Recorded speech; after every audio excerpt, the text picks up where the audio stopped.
طوفان تو گزر گیا ہے، لیکن لبنان میں شامی پناہ گزینوں کے لیے سخت سردی کی وجہ سے مشکل حالات ختم نہیں ہوئے۔ ملک بھر میں اس طرح کے بہت سے کیمپوں میں موسم کی سختی کو نظر انداز نہیں کیا جا سکتا۔ کچھ لوگوں کے یہاں بارشوں سے لڑتے اور جما دینے والی سردی کا مقابلہ کرتے سرما کا یہ 7واں موسم ہے۔ حال ہی میں لبنان سے گزرنے والے آسکر نامی طوفان کے باعث حالات مزید خراب ہو گئے ہیں۔ اوپر کی لکڑیاں ٹوٹنے کی وجہ سے چھت ٹوٹ گئی اور پانی ہمارے خیمے میں بھرنے لگا۔ لبنان میں 10 لاکھ رجسٹرڈ پناہ گزین ہیں، جن میں سے 2.5 لاکھ غیر رسمی کیمپوں میں رہ رہے ہیں۔ ان میں سے بہت سے شام کے بارڈر پر واقع وادی بیکا میں قیام پذیر ہیں۔ کام ملنا مشکل ہے اور سردیوں میں تو خاص کر۔ نوکریاں کچھ موسموں میں ملتی ہیں اور یہاں کچھ ہی لوگ اپنے گھروں کو کسی قسم کی حرارت فراہم کرنے کے متحمل ہیں۔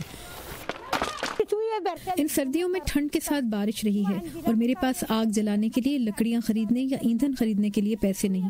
ہمیں کوئی امداد نہیں ملی۔ حسین حسن اور ان کا خاندان شام کی جنگ سے بھاگ کر 2 ماہ پہلے ہی یہاں پہنچے ہیں اور اپنے نئے گھر سے انہوں نے پانی نکالا ہے، لیکن ایک بار پھر وہ اپنے بچوں کے لیے خوف زدہ ہیں۔ ہماری زندگی کچھ نہیں سوائے خوف کے، بیماری کا خوف، بارش کا خوف اور گرم رہنے کے لیے یہاں کچھ نہیں۔ حالات واقعی بہت خراب ہیں۔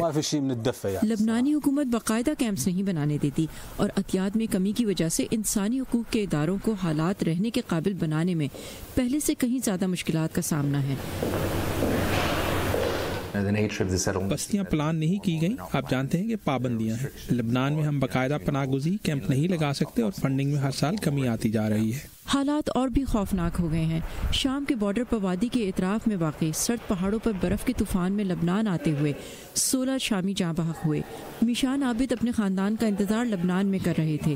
ان کی 3 سالہ بچی تو بچ گئی، لیکن ان کی ماں، بیوی اور ایک اور بیٹی نہ بچ سکے۔